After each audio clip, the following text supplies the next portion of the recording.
You are listening to the Grandest Tour by the Cycling Podcast, brought to you by iwoca. Flexible loans built for small businesses. iwoca.co.uk. Today we are at the Giro d'Italia. Kotse čitene, kotse piščine, nus pikude šikora, kotse čitene, kotse piščine, nus pikude šikora, se non mangiano le femmine. Hello, my name is... Actually, I don't know what my name is. Riccardo Risotto. No. Daniele No. Friberencini.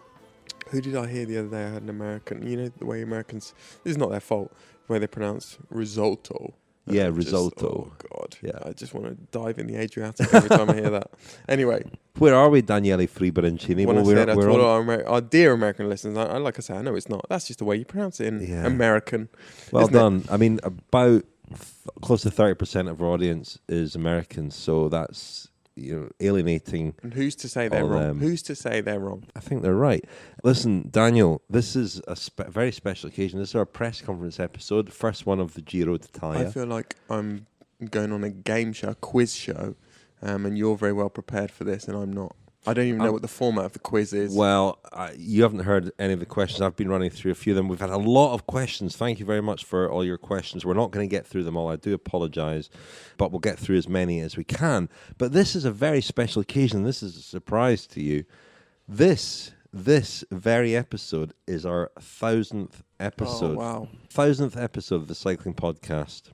Free to air, I think, is the caveat. So it doesn't include Friends specials, but there we go. How about that? How do you feel about that? Emotional. Very emotional. You don't look very emotional. It started in 2013. I'm still trying to process it, Richard. Quite a milestone, isn't it? It is, yeah. Will you sing, I don't know, Happy Birthday? Is that appropriate? Not birthday, really, but some kind of song to recognise this at the end of the episode? No, but maybe we'll celebrate. Daniel, rest day. How have you spent your rest day? Well, I've been working, haven't I? As you know, I had a mishap with my computer a few days ago, so I've had to borrow your computer. I've sequestered your computer for the day, and I've been working on it all day. It's got and your then fingerprints all over it. Yeah, and then I went out for a run in the filthy weather. We're right on the coast where we're staying in San Vito Chietino, and it's been quite a wild day out there, hasn't it? Very wild, yeah. Goodness, it wasn't raining this morning, but it's been pretty ferocious this afternoon, which must be filling the riders with a certain amount of dread. Yeah, although the forecast is not too bad. Although a few people I know have been looking at the forecast for the next week to 10 days today. Well, and also looking at what the temperatures are like up in the Alps today. You'll remember that we're going to the race is supposed to be going over the Stelvio. Bormio is the town at the bottom of the Stelvio, over 1,000 meters lower than the Stelvio. The temperatures were in the minus Celsius. That is all day there today. Yeah, I was just talking to a couple of colleagues today, and among them, guys who ride a lot, and the consensus was that it's just going to be impossible to do 20 kilometer descents if the temperature is near zero at those altitudes. I'm still a little traumatized by the spectacle at the finish yesterday of riders so cold. I've never seen riders that cold, and it was I think it was between 8 and 10 degrees, and that was at the end of a climb. Obviously the body temperature is higher at the end of a climb. There was one substantial descent in yesterday's stage, but yeah, the temperatures were a lot warmer yesterday than they're set to be on some days in the Alps. Vincenzo Nibali and Jakob Fuglsang have both given press conferences today, and they both talked a lot about the weather and about the effects it might have on the course, but also on the riders and how clothing choices are going to be very, very important. They talk much about each other?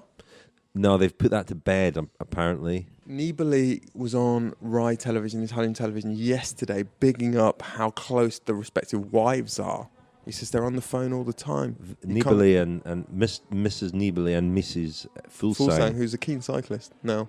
She is. She's a keep fit fanatic, is she not? Anyway, should we dive straight into the questions, Daniel? Oh, before we do, we've been trying to get an update on the Mark Cavendish situation. There isn't one, is the short answer. But he's down on the start list for Scalaprice on Wednesday. Yes, I would sort of reiterate what I said yesterday. At this stage, it would be speculation to suggest, what he might have meant with his interview yesterday. I spoke to a few people today. close to him, connected with him.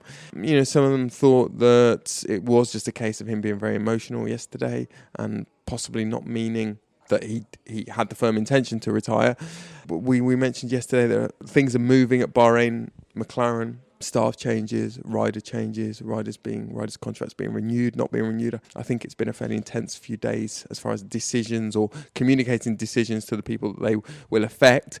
Whether Mark Cavendish has been told in the last few days there's no place for him, I do not know. Hey guys, so my question is, I'm a fan of other sports like NBA, NFL, and in those sports people are always talking about putting asterisks in the 2020 season because there are no fans in the stands, there is a bubble championship, etc. So my question is, do you think that we will look back in the future at 2020 and put some asterisks on the results, for example, of the Giro if a lot of riders leave the race because of COVID, or if the last stages of the Stelvio and the Agnello are cancelled? Thanks a lot for your coverage, and I'm looking forward for this answer. Thank you. That was a question from Portugal, from Diogo Lopez, not about his country's great success at this Giro. Perhaps Diogo's concerned, though. Perhaps he's concerned that if João Almeida holds on, that he won't get the recognition that victory would deserve. Well, to his great credit, his question wasn't as quite as one-eyed as that. He seemed to have a wider concern about how we'll look back on the results this year. And I think most of them, I'm thinking of Julian Alaphilippe at the World Championship, Pog at the Tour de France, there won't be an asterisk against those results, certainly. What happens at the Giro remains to be seen. Of course, we're speaking the rest day. There were COVID tests today. We'll hear in a moment from one rider, Jos van Emden, who I spoke today, the Jumbo-Visma veteran, I think I can call him, who's always quite outspoken, with some pretty punchy comments about the Giro and COVID. We'll hear from him in a moment. But what's your thought? What are your thoughts on that, Daniel? I think as regards to the Giro, it would depend who was forced to leave. If it's only Simon Yates, I mean, we don't really know to what extent he was affected by, and his performance was affected by COVID symptoms. It may very well be that he simply wasn't going that well anyway. So it would take more riders, more GC contenders to be eliminated from the race for us to really pose that question. Fortunately, or very unfortunately, as far as we're all concerned, cycling has a rich history of results being caveated and asterisked. A rich history. Well, it does, doesn't it? It does. You know, you can go back through the annals of cycling, and there should be asterisks, not just by winners, but by a lot of what has happened in bike racing, in stage racing in particular, and it's simply not. And, you know, that creates some embarrassment when we talk about it years later, and it creates difficulty in evaluating and comparing, you know, riders and comparing eras. But we've learned to live with that, haven't we? And I think that will be the case with everything that's happened this year. I mean, I certainly think the integrity of the competitions thus far has been maintained. I agree. I guess the other aspect to it is the course. We still talk about the 84 Giro, don't we, which lost some climbs, and there was suspicion of Francesco Moser getting some help in a time trial from a helicopter. He got in a helicopter. No, not quite as bad as that. But we still talk about that, you know, decades on, as being a kind of soft win for Moser. So I wouldn't say there's an asterisk against his victory, but it's still a talking Give point. me some other soft wins in Grand Tours. I mean, it's not, but Bjarne Riis in 96, he was a very dominant winner, and there was no question. You know, again, we're talking asterisks upon asterisks here, because of course he later confessed to doping. But at the time, again, weather affected one stage, and he absolutely dominated that stage. I think had there been a closer race, and had the somebody else won, perhaps there would be more of a question. Well, there's a school of thought that had the final time trial with Saint-Emilion been 10 kilometres longer, Jan Ullrich would have won that Tour. But I think maybe a better example, Rich. Well, one that no one really talks about is the 2013 Giro, which Nibali won and was quite badly weather affected in the last week. There was a whole stage that was struck off there, and also climbs on another day, I seem to remember. and even the 2019 Tour de France. And there is a question mark over who. I don't think people would say that it was soft, but the result might have been changed by what happened on the last 2 days in the Alps. And a lot depends on the winner, and Bernal, if he doesn't go on to win another one, it might be looked increasingly as a sort of aberration in a way, which seems unfair. But he didn't win a stage, of course, so it falls into the category of less convincing wins, even though at the time he seemed like the most deserving winner. As we discuss this, I'm sort of imagining in 30 years' time what the Wikipedia page for the 2020 Giro d'Italia will say, and I'm wondering whether this will, in the first line, this was the COVID Giro, or this pandemic will go on for so long that it will be self-evident that this was a race that took place in that period. We'll be desensitized to what this period in history has meant and has been. I don't know. What do you think? Almeida wins it, but goes on to a storied and glittering career as a Grand Tour winner, and then it will be seen in a different light altogether. I spoke to Jos van Emden today, the Dutch rider at Jumbo-Visma, a very important teammate for Steven Kruijswijk here. He had lots of interesting things to say about the weather, about Kruijswijk's form, but also this on safeguards that are in place at the Giro to protect the riders from COVID. How does it feel, this Giro, from a health point of view? I mean, the Tour de France was pretty tightly controlled. There were lots of kind of rules and regulations about how the bubble would operate. How does the Giro feel? Do you feel like, you've obviously all had your COVID test today, but does it feel as if it's as safe as it could be? No, for sure not. No. That already went wrong in the first hotel we were in. We were there with 4, maybe 5 teams. I don't think that's the problem, because they all know how the situation is and take care of their own health and the health of the team. But in that particular hotel we were in, the police on the motor was there, Shimano neutral service was there, just normal people were there, and they were all eating from the same buffet. So I think that's just a real big mistake. And I heard that from someone from Quickstep, they had exactly the same. This guy sent me a little movie about their dining hall. Also, Mitchelton Scott was in that hotel. So, and now Simon Yates is infected. Yeah, for me, there's no doubt where he got the virus. It must have been there. That was just wrong. That's already like 10 teams in 2 hotels with other guests. That's not good. So let's hope it stays with only one guy infected, but maybe now it gets worse and worse.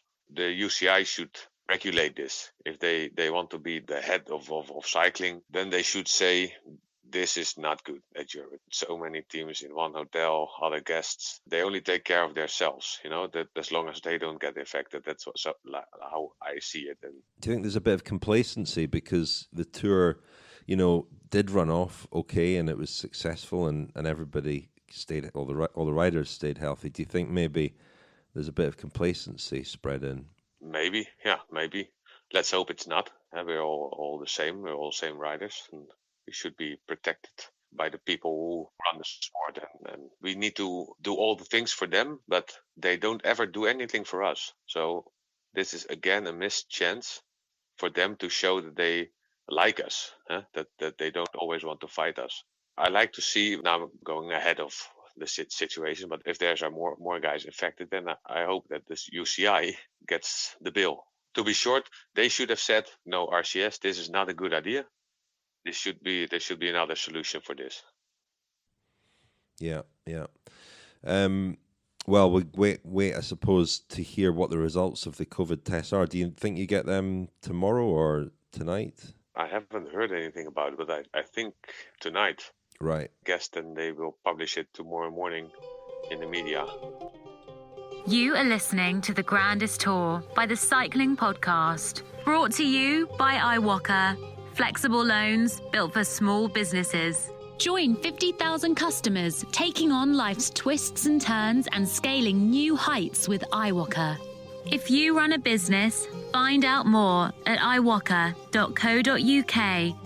iwoca.co.uk.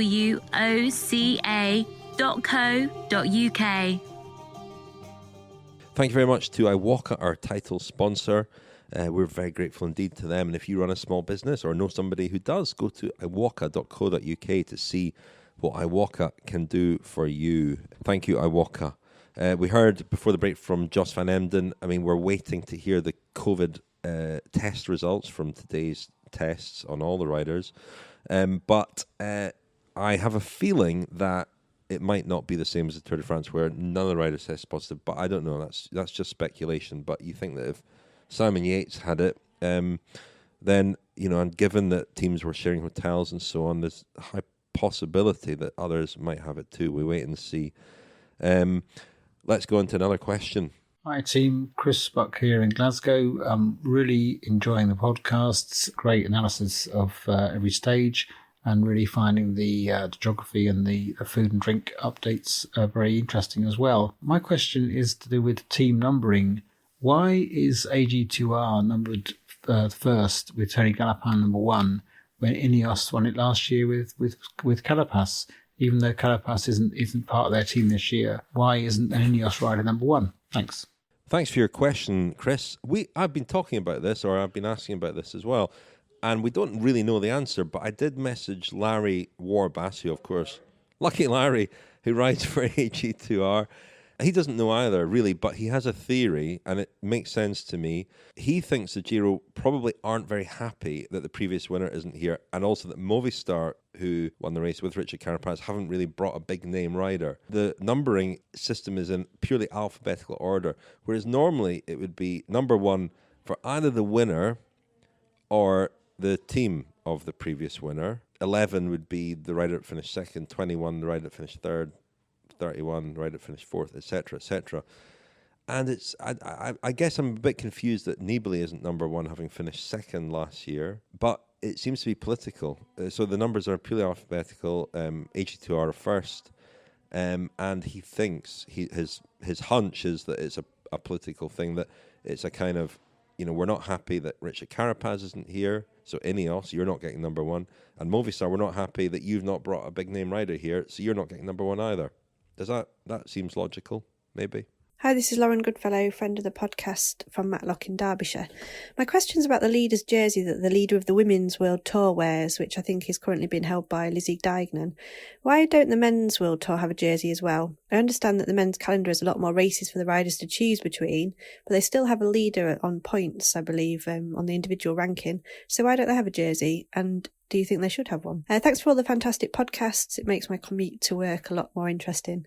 Thank you. Hi, Lauren. As I watched Gent-Wevelgem, women's Gent-Wevelgem on Sunday, and Lizzie Deignan was wearing that leader's jersey, the exact same thought occurred to me. It's quite a striking jersey. I think it's good it exists because it gives sort of meaning to that competition. Whether it's because there isn't a jersey in the Men's World Tour, the Men's World Tour doesn't have the same meaning at all. The World Tour in the men's, as per the current men's calendar, it would be difficult to implement because you have races that overlap.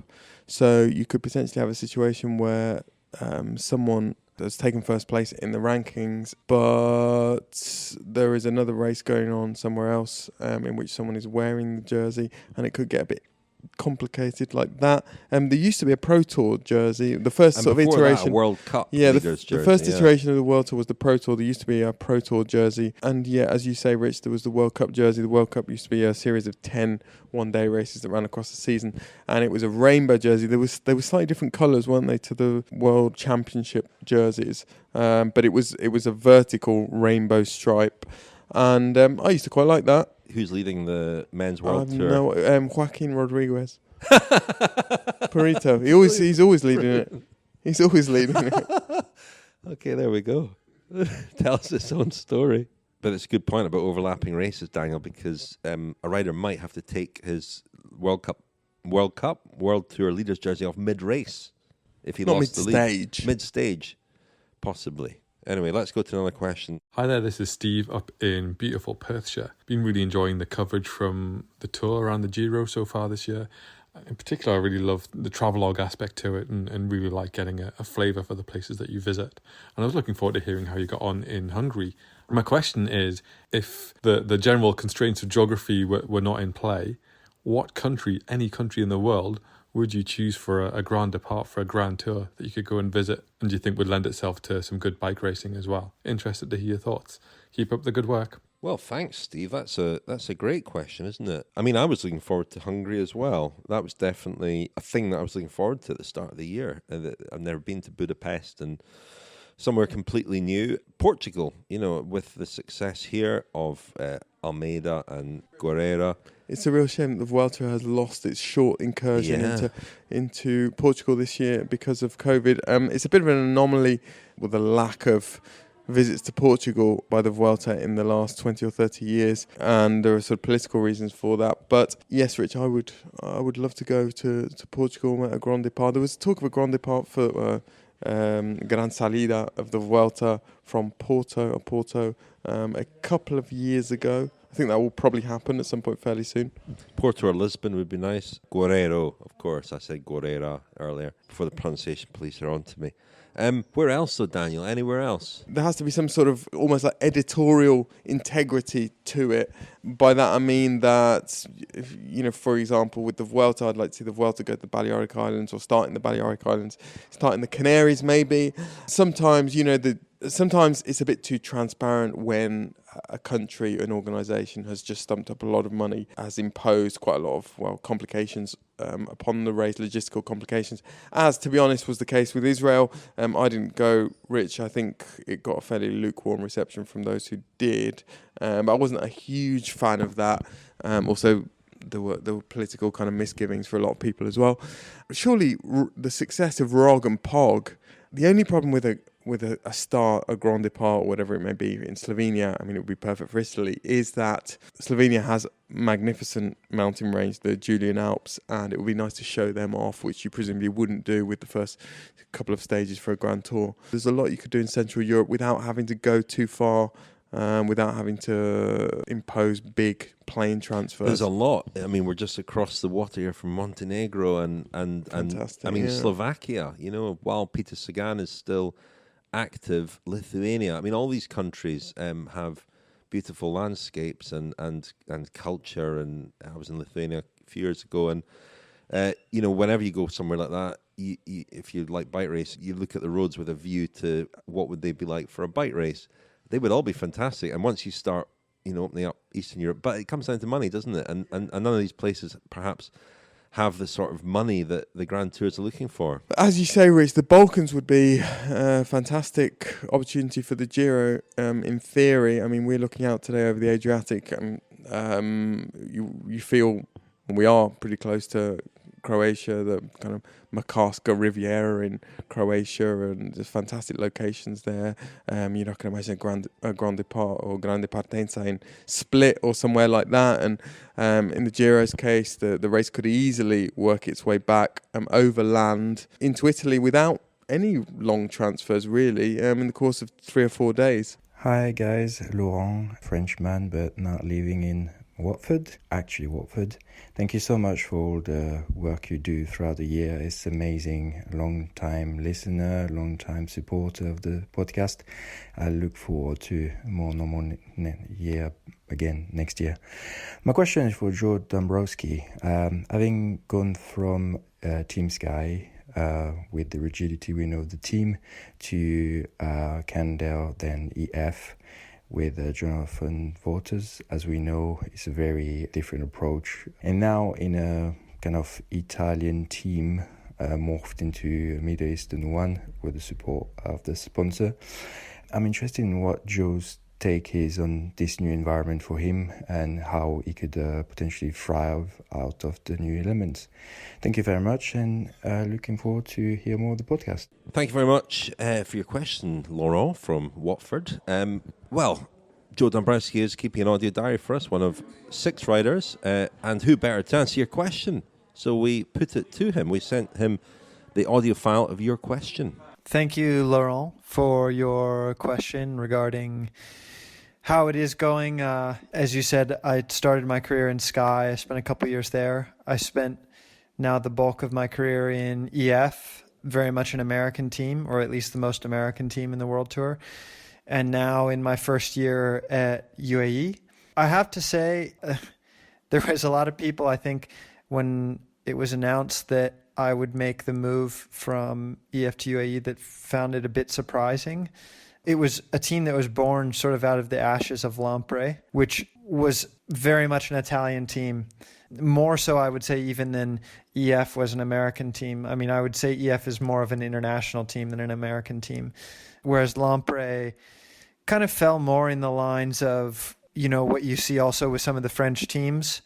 Some of them are becoming a bit more international, like Francis de Jeu. Other teams like Direct Energy are very much, French. UAE, I think, is a team that is kind of in transition. And maybe that wasn't so apparent to the public from the outside, but I had a number of people that I knew and trusted that were either in the team as staff or had been in contact with the team. And, you know, everyone sort of said, you know, this team it's not Lampre anymore. It's really becoming a more international team, and they're investing a lot more in the performance side of things, which you're seeing more and more the best teams in the world, which I would say UAE is one of the best teams in the world now. There's more of that support from the kind of, I would say, performance infrastructure. You know, I think also Jumbo does that well, or has really in the last few years improved a lot. And you see that they have that support structure. Ineos was probably the team that was really groundbreaking in that sense, starting, almost 10 years ago now. And you saw, you know, Dave Brailsford admit after the tour that essentially other teams have caught up and really surpassed Ineos. And that there's, I would say, a war in a sense amongst the teams trying to improve in all aspects. And I think more and more you're seeing budget allocated towards essentially supporting the riders and getting the most out of the team. But I guess initially my contact with the team was with Inigo San Millan, who lives actually in Colorado, and he knows a lot of the American riders. He was not born in the US, but he's sort of become a part of the American cycling scene. And he's the performance director at the team. So I had spoken with him actually in 2018, and I had a couple poor seasons at EF in 2017 and 18. In the end, it was like, it's difficult to take a rider who has no results. It's not exactly confidence inspiring for team managers. So I ended up signing just a 1-year contract at EF in 2019, but I felt the need to kind of get out, be in a new environment. And in 2019, I started speaking again with UAE. I had changed coaches for the 2019 season to Jim Miller, who at the time was working for Training Peaks, and he was at the team camps for UAE. And he was also really impressed with the way things were going. And I asked what he thought about it, and he was like, to be honest, I'm really bullish on this team, and I think they're going to be one of the best teams in the world in the coming years. So I saw that, and I thought, I think this is kind of a good wave to ride, and took that opportunity. And I have to say that so far I've been really pleasantly surprised. It is still very much an Italian team in the sense that a lot of the staff and riders are Italian speaking, but I don't feel as an outsider. I mean, I would say it's becoming more and more international. Everything's been really well organized. The performance side of things, you know, I think the coaching and the medical staff is really good. We have a great nutritionist. I think it's a team that's going to continue to improve. And, you know, I felt that it was time to change from EF, and this seemed like a good fit. And of course, there's things in EF that maybe I'll miss. I mean, a lot of my friends are there. They have the most American riders. And a lot of those guys, you know, aside from bike racing, I would say are good friends of mine. And so it was always a good time, you know, around the dinner table, and sort of ambiance and morale was always good. Whereas I would say in UAE, you know, I'm probably a bit less talkative, but that's okay. You know, I'm a little bit older now. Maybe if I was a neo-pro, it would be a bit more difficult, and you would feel, you know, a bit less at home. It's easier, I think, to be in a team with a lot of your compatriots when you're young. But now I don't necessarily feel the need so much to have that. And obviously it's been quite a disrupted season, and I don't think anyone's really been able to get into the full bike racing rhythm of multiple months of racing. It's very short and compressed. And even starting the Giro, there were staff that I had never worked with before this year, because before everything shut down, I had only done a couple races. But I have to say my experience thus far is quite good. And I have to say I'm pretty happy here. I think it's a good team, and I do think it's a team that's going to continue getting better and better. Well, very comprehensive answer there from Joe. And if any of you have questions for any of other diarists, please get in touch or send us an audio file with your question. We do like to hear your voice, as we said. Let's get on to the next question. Hello, this is AJ Brandt from the George Garner Cycling Club in Northbrook, Illinois. I have two questions. First, with some teams not having a lot of success as usual, could there be a correlation this year with those teams having cut salaries during the COVID period? Second of all, what's up with that dog who has an accreditation to be on the Giro? Thanks. Well, thanks for the question, AJ.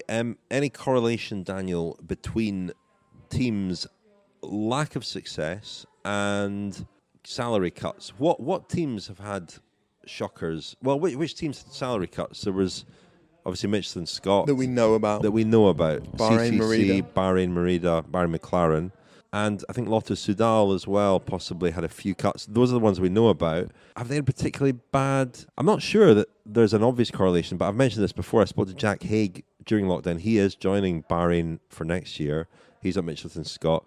And he did say that the salary cut did have a detrimental effect on his sense of commitment to his team. He felt like he'd entered into a contract with his team and he was holding up his side of the bargain. He was training hard, all the rest of it, and they had kind of not kept their side of the bargain. Now, I mean, I have quite a bit of sympathy with that team in particular because they're very reliant on an individual, Jerry Ryan, who puts a lot of his own money into the team.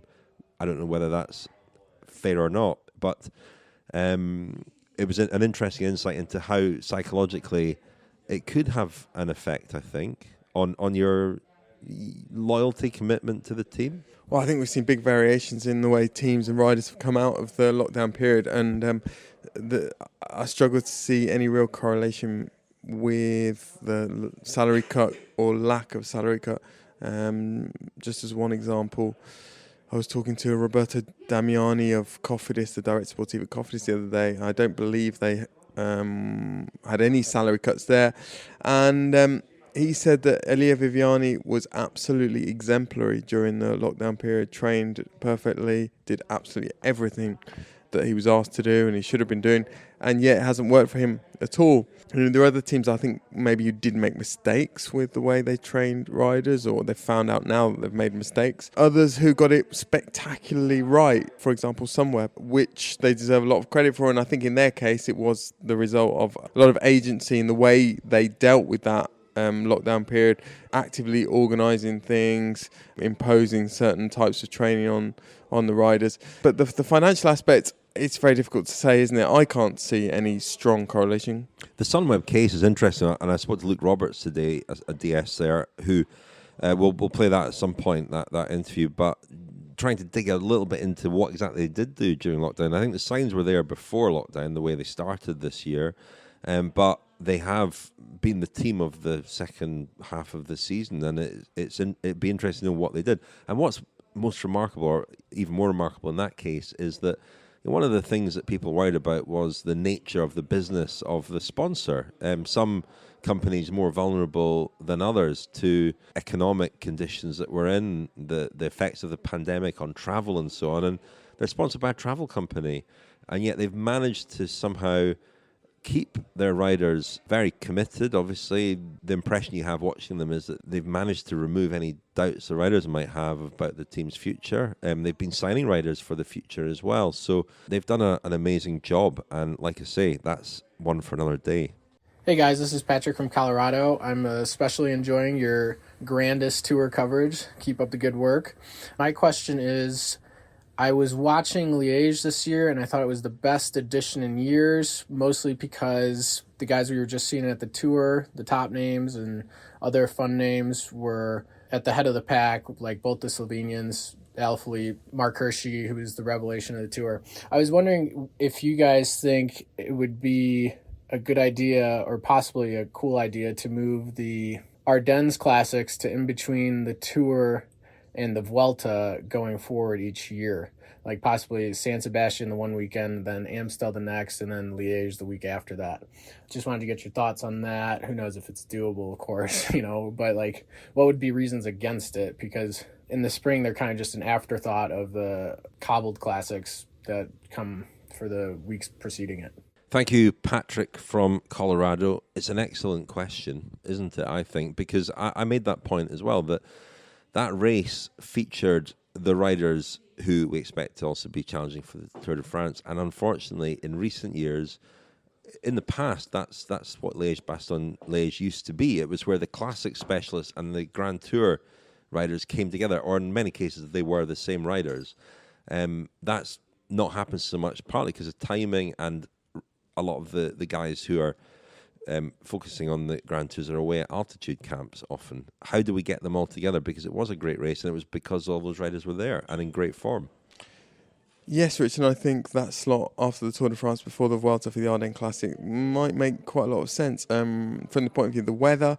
I know in Belgium there's a lot of influence and a lot of vested interest behind sort of having this big block of racing in the spring in Belgium. The TV companies are very attached to it, the media are very attached to it, but I think it sometimes it works against Belgian cycling. I've spoken to race organisers before, and they've said that it's very difficult to exist outside those few weeks in the spring. So to have a sort of second intense period of racing, a second helping of classics later in the year might be good for a lot of people there as well.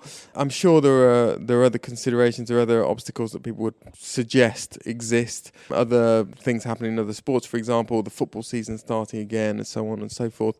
What do we currently have in that period, in that window? We currently have San Sebastian, whose prestige I feel has sort of faded in recent years. But I wonder if it could be almost amplified by the proximity of other similar kinds of races, because it is a race also that's hilly and suits a similar kind of rider, and it comes so close after the Tour, often 6 days after the Tour has ended, that it doesn't often attract the riders who've ridden the Tour. However, if it was followed by Flèche Wallonne and Liège-Bastogne-Liège in the next week, then maybe riders would look on that little block as worth committing to and peaking for. The other issue, we haven't talked about this at all, but usually it's not so much a thing now, but it still happens that there's a lucrative round of post-tour criteriums, and I guess that a lot of them didn't happen this year, and that could be a reason again why Tadej Pogačar in particular went off to the World Championships and then did so well at Liège-Bastogne-Liège, rode Flèche Wallonne as well. But I wonder if in a normal year and you had those races immediately afterwards, whether they'd be compromised by riders going on that criterium circuit and picking up some checks. Another race I'd throw into the mix, Rich, would be Strade Bianche. I don't think it really necessarily goes where it's traditionally in the calendar now.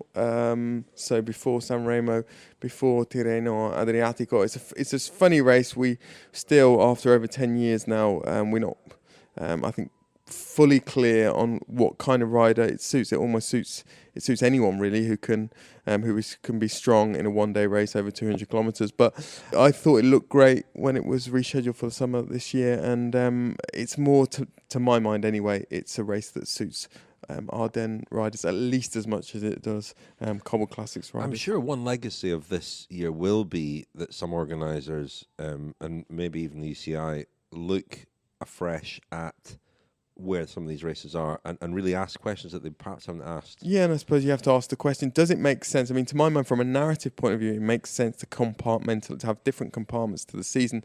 So you have almost a 1 week stage race season, you have a Ardennes Classics type season, you have a Cobble Classics type season. I think it helps the fan to sort of get their bearings, and you get these natural kind of crescendos in those micro periods, which we've sort of had almost by default this year. But do you need regular 1 week stage races sort of sprinkled around the season in order to help riders prepare for Grand Tours? One question we were asking ourselves the other day is what the small Spanish teams are doing to prepare for the Vuelta, because they've not had any racing really in the last couple of weeks, 2 or 3 weeks, or nothing of any real note. So sometimes, as we all know, these races exist mainly because of their relationship to bigger races coming further down the line. G'day guys, Andrew from New Zealand here.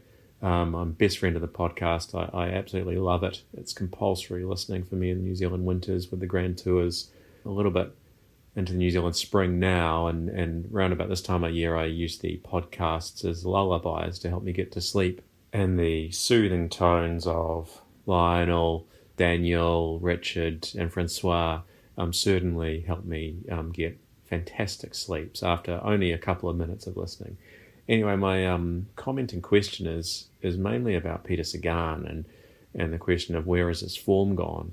And to me it seems quite clear that his form went probably about 2 years ago in the Tour de France on the day that he crashed heavily on the Col d'Azay on that short stage. And I remember he took quite a hit on his bum. He had the green jersey sewn up and decided to come out the next day and smash it over the Tourmalet and up the Orbisque. And since then, the Vuelta, he came nowhere. He was not very good at the World Champs. The Classics the next year, he just ran out of puff. And he's never regained that form that he had 2 years ago at the Tour de France and before that. I wonder if these crashes that riders have, the serious crashes, where they're continuing to ride day after day, can cause permanent damage. And sometimes it's better for them to have a crash which causes them to retire from the race, such as, say, Wout van Aert had a year ago. Keen for your thoughts, guys. Thanks. Thanks for the question. Very speculative, so Lionel would not approve of it at all. Did Sagan lose something the day that he crashed on that very short stage, the grid-style start that was won by Nairo Quintana, if you remember? It sticks in my memory because it's the only time Sagan has ever crashed. I mean, he crashed at Tour of Flanders, going uphill, but it's the only time I can recall him having a serious crash, which is a sort of testament to his bike handling skills, given all the finishes that he contests and bunch sprints he's involved in. I don't know is the answer, and I guess that would be a question for Sagan himself. Has he lost his edge? I mean, he's been at the top for a long, long time now, and if there is a kind of diminishing of his powers, I think it's been very gradual and for a very, very long time. When he rode his first Tour in 2012, he was sort of unbeatable, but also an unknown quantity.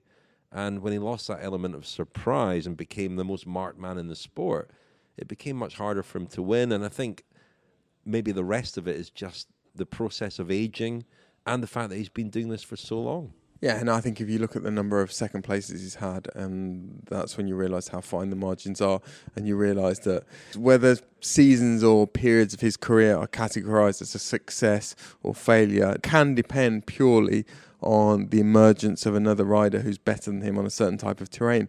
And you could probably identify 3 or 4 riders who have put quite a dent in his palmarès over the last few years. Maybe even Julian Alaphilippe is one in big races. I don't know off the top of my head how many times Sagan has finished second to him, but in races like San Remo, someone like Julian Alaphilippe has probably changed the way that Sagan has approached the race and has approached things like the Poggio. It often comes down to that. I think over the last 15, 20 years, there have been times when the sprinting field has been relatively stronger and weaker. I think there have been windows of opportunity where riders have won a lot of races over a period of a couple of years when maybe there's been a bit of a power vacuum. Again, who's to say that the sort of ebb and flow of Sagan's career hasn't said more about who he's up against than what he's actually doing? Because I think one remarkable thing about Sagan is how unbelievably consistent he's been. His off-colour periods, he's been finishing 2nd, 3rd and 4th. He's not been finishing 8th, 9th, 10th, 12th. And I think there could still be an Indian summer. I suppose the one thing with him that we always get the sense of is this kind of ennui, this kind of almost boredom, apathy.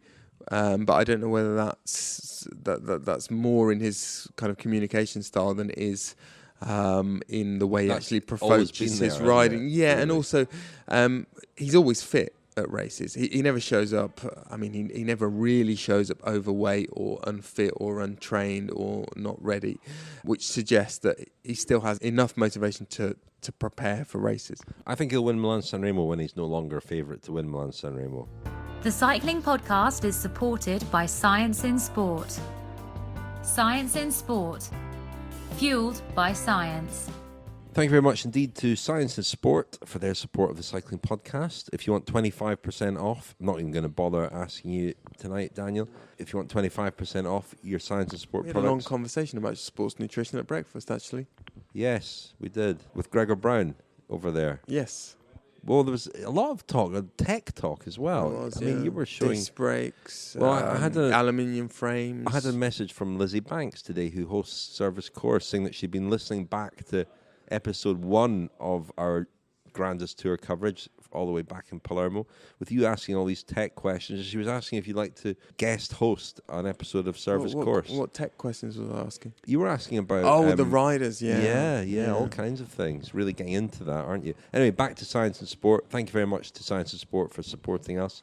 Go to scienceinsport.com and enter the discount code SISCP25 at the checkout for 25% off.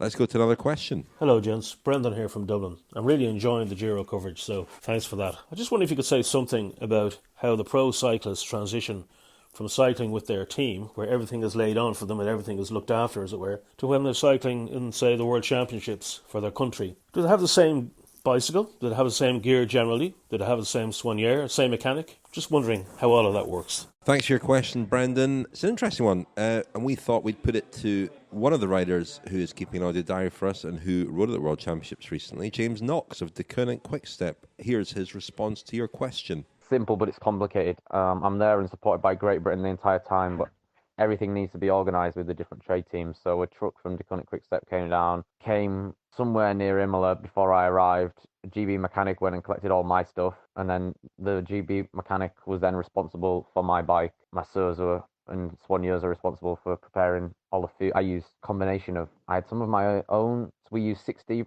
products. I had some use 60 and then some of the SIS.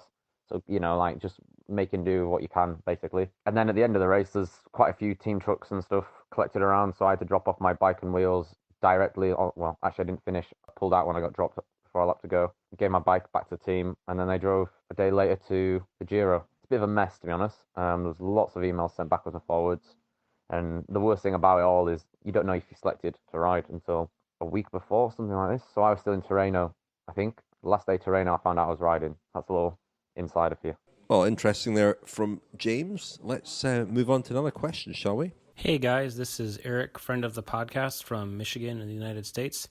And I just had a question or comment about the perception of Team Ineos this year and their struggles in the Grand Tours. I believe Daniel said something about them being in the unfamiliar position about not having someone at the sharp end of the race with Thomas's withdrawal. But I'm curious as to how much this is actually reflected in Ineos or Sky's Grand Tour history in Grand Tours, not the Tour de France. Going back to 2011, at the start of the team, since that time, I believe they've had 2 podium finishes in the Giro d'Italia, with Chris Froome's win in 2018 and then Rigoberto Urán's second place in 2013. And apart from these, they also had 3 other occasions where they had riders finish in the top 10, with Urán and Henao in 2012 and Leopold Koenig, I believe, in 2015 or 2016. And this is hardly reflective of a team that dominates or even does well in a Grand Tour. I believe Vincenzo Nibali or Domenico Pozzovivo probably have as many top 10s in that time in the Giro as Team Sky/Ineos did. And looking at the Vuelta, it is slightly better, but it still is very much a one-man show where either Chris Froome does well or the team struggles. And just curious what implications this has for the team going forward without Chris Froome's involvement. Are we going to see a team much more with feet of clay and much more like other teams? And are we really overlooking the enduring quality of teams like Astana and Movistar, who have done remarkably consistent in Grand Tours, in tours such as the Giro and the Vuelta, even though they may not have had as many wins in the Tour de France? Anyways, thanks for the coverage and look forward to the next 2 weeks. Thanks, Eric in Michigan, for your question about Team Ineos, feet of clay. He's talking in particular about the Giro and the Vuelta and Team Sky, Team Ineos' record in those races. It isn't great. I mean, they have dominated the Tour de France. That's pretty significant. That counts for a lot. Has it been at the expense of those races? And do we almost overestimate the force of Ineos Sky as a Grand Tour team? Well, I think we've always assumed, partly because Froome came after Wiggins, that that organisation, Sky, Ineos, have elevated Froome rather than Froome elevating them. But maybe we'll revise that slightly when we look back on this amazing period of dominance in 2 or 3 years, and we see how they fare in the next couple of years when Froome has gone. You can't accuse them of not taking the Giro seriously. They went there with Richie Porte and they put him in a motorhome. They took it very seriously. But I think there's always been a sense, and some of it's subliminal and it's not communicated, but there's a sense that the Tour de France is their raison d'etre, and there is never quite the same tension, the kind of sense of life or death about the Giro. Even someone like Richie Porte went to the Giro knowing that his biggest job of the year really was in the next race, the Tour de France, and I think that's possibly permeated the spirit they've taken into the Giro, and that's not anyone's fault necessarily. It's just the way it is. The Tour has always been the most important thing for them, and then the Vuelta, as we all know, it's a place where you can make up for what's not gone right at the Tour de France, or you can put an extra sort of cherry on the cake, and that's been the case for Sky and Ineos, hasn't it? And again, Froome is the one that's shown the way with his incredible determination, and he is someone who I think has gone into every big objective with the spirit that it is not quite life or death, but that he's going to go to win and compete to win in those Grand Tours, whether it be the Vuelta, the Tour, whatever. But again, maybe that's said more about him than it has about the team. It's interesting you mentioned Movistar, because in its previous guys that was Banesto, and it's interesting to look at how they dealt with the loss of injury when he retired, and after not winning the '96 Tour, he retired, and they were always looking around for the next injury, and they tried Abraham Milano and riders like that. Alex Zula as well was there, and they never really struck gold in the same way. And it wasn't until Alejandro Valverde emerged that they had a new talisman, but a different kind of rider. Often a team's success does depend on having that supreme talent and personality. Team Sky Ineos have had 4 Tour de France winners, Geraint Thomas and Egan Bernal being the most recent ones. But whether they can have that sustained success again with a rider, there will only be one dominant rider. You talk a lot, Daniel, about dynasties, and we're in this transitional period at the moment where we don't know who the next dominant rider will be, but one will emerge, you would imagine, because that's always happened in the past. Whatever team he's on, that'll be the team that he's on, and they will build something around him, and it could be Jumbo-Visma, it could be UAE Team Emirates, or it could be Ineos. Whether Ineos, that means that they have to go out and buy Pogacar or something, they may well do that. Or the next dynasty might belong to another rider on another team. Has Ineos, and this I think comes from, if it's true, it comes from Dave Brailsford, are they less interested than other teams in competing, fighting for a 3rd, a 4th, a 5th, a 6th place? I just wonder, because we all know it's no secret that Brailsford has been very single-minded, and he is someone who wants to win. I talk about that kind of latent sort of tension, adrenaline that you kind of sense around Ineos and other teams when they're competing for a victory. With Ineos, I've always felt that when plan A goes awry, it's almost as though the air just, it doesn't slowly leak out of the balloon just punctures,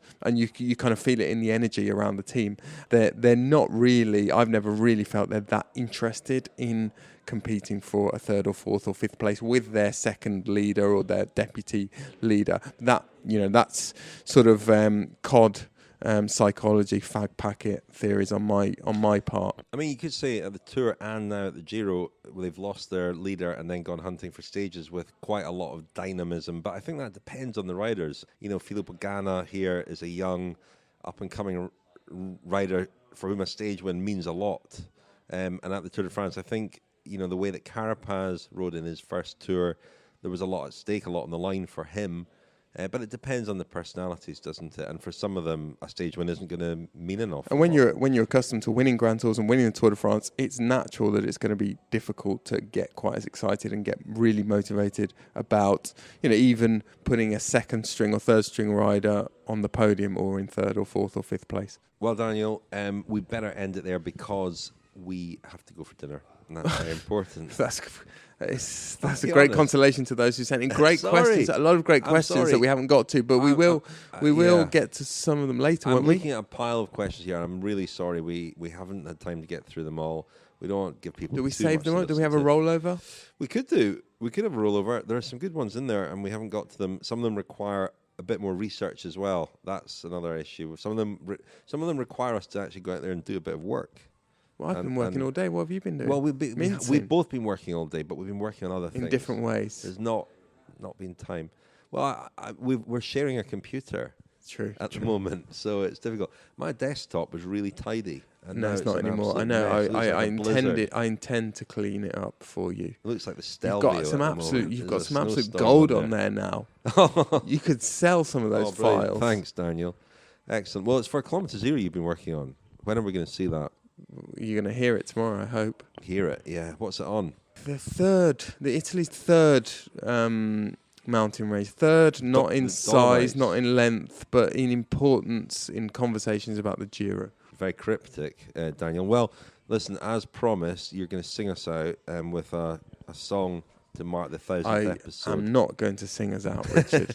I'm going to wish us a very, very heartily wish us a happy 1,000th episode. And here's the next 1,000. Promise that where will we be in another 1,000 episodes? Yeah.